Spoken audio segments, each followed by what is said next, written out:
तो गुरु लोग इस बार बहुत सारे एनिमे फैंस सोनी ये से गुस्सा हैं क्योंकि उन्होंने मोस्टली फिलर एपिसोड ही दिखाया है। क्योंकि एनिमे फैंस वेट कर रहे थे फोर्थ ग्रेट निंजा वॉर का, जहां पर मादारा की एंट्री होती और वो पूरे शिनोबी वर्ल्ड के अगेंस्ट फाइट करता।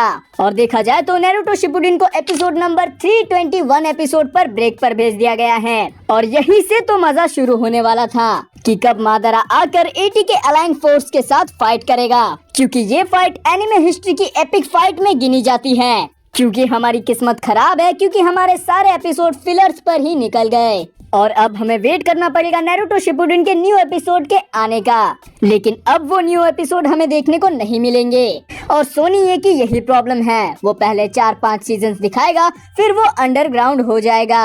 और अगर आपको याद हो तो पिछली बार नारुतो शिपुडिन 6 से लेकर के 8 महीनों तक ब्रेक पर था, लेकिन इस बार ऐसा नहीं होगा क्योंकि सोनी ये अपने कुछ स्ट्रेटेजीज को चेंज करने वाला है। मगर गुरु लोग ये ब्रेक छोटा भी नहीं होने वाला है। तो गुरु लोग सबसे बड़ी प्रॉब्लम ये आती है कि नारुतो शिपुडिन के इतने बड़े मोमेंट पर इन्होंने नारुतो शिपुडिन के एपिसोड को स्टॉप किया है कि फैंस से सब्र ही नहीं हो रहा है इसके न्यू एपिसोड को देखने के लिए। लेकिन सवाल आता है कि जब इतनी अच्छी खासी टीआरपी मिल रही थी तो नारुतो शिपुडिन को स्टॉप करने की क्या जरूरत थी, जब फैंस इतने ज्यादा पागल हो रहे थे इसके न्यू एपिसोड को देखने के लिए। तो गुरु लोग हाल ही में एनिमे हंच के एक इंटरव्यू में रोनो जॉय चक्रवर्ती जो कि सोनी के हेड ऑफ प्रोग्रामिंग है, उन्होंने रिवील किया कि नारुतो शिपुडिन को स्टार्टिंग से लेकर अब तक 63 मिलियन का व्यूअरशिप मिल गया है। यानी कि इतनी पायरेसी होने के बाद भी इसे 6 करोड़ 30 लाख लोगों ने टीवी पर देखा है। और इसी के साथ ही नारुतो शिपुडिन सोनी का सबसे पॉपुलर टेलीविजन शो बन चुका है, जिसे कि 6 करोड़ लोगों ने लीगली टीवी पर देखा है,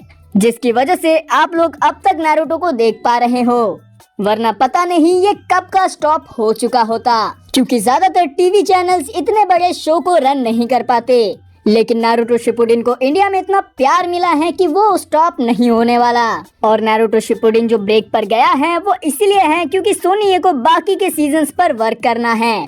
और अभी जो आने वाले सीजन्स हैं 15, 16, 17 और 18, इन सीजन्स का जो डबिंग वर्क है उस पर काम चलने वाला है। और इसी वजह से सेम एपिसोड को सोनी ये दोबारा दिखाएगा ताकि जिन्होंने इस एपिसोड को मिस कर दिया है उनको ये एक बार और देखने को मिल जाए। और सोनी ये को फोर्थ ग्रेट निंजा वॉर के ऊपर काफी ज्यादा वर्क करना है क्योंकि ये फाइट काफी ज्यादा इम्पोर्टेंट है। क्योंकि इसमें कुछ डायलॉग्स और कुछ स्पीच हैं जो कि काफी ज्यादा इम्पोर्टेंट हैं। और जैसे कि मादारा का वेक अप टू रियलिटी वाला स्पीच जो कि मादारा की काफी ज्यादा आइकॉनिक स्पीच है। और इसी के साथ ही बहुत सारे डायलॉग्स हैं जो कि इनको अच्छे से ट्रांसलेट कर डब करना है क्योंकि गुरु लोग थोड़ा सा भी इधर उधर हुआ तो फैंस भड़क जाएंगे और इसीलिए इनको बहुत ज्यादा वक्त चाहिए ताकि ये लोग प्रॉपर ट्रांसलेशन के साथ इसकी डबिंग को शुरू कर पाएं। और इसीलिए ये ब्रेक काफी ज्यादा इम्पोर्टेंट है। और सोनी ये भी नारुतो की क्वालिटी को थोड़ा इम्प्रूव करना चाहता है और कोई भी टीआरपी वाला खेल नहीं है क्योंकि नारुतो सबसे पॉपुलर शो है सोनी का। तो गुरु लोग अब बात करते हैं कि हमें नारुतो शिपुडिन फिर से कब देखने को मिलेगा। तो गुरु लोग 1 से 2 महीने तक तो इसका रिपीट टेलीकास्ट ही चलेगा और ये 2025 में आना तो मुश्किल है, मगर ये अपने न्यू सीजन के साथ 2026 में आ सकता है, वो भी फोर्थ ग्रेट निंजा वॉर के साथ। मगर गुरु लोग अभी तक कोई एग्जैक्ट डेट तो रिवील नहीं की गई है, लेकिन जब वो रिवील होगी तब मैं आपके साथ शेयर जरूर करूंगा। तो गुरु लोग आज का वीडियो बस यहीं तक था। आई होप आप सब कुछ समझ गए होंगे।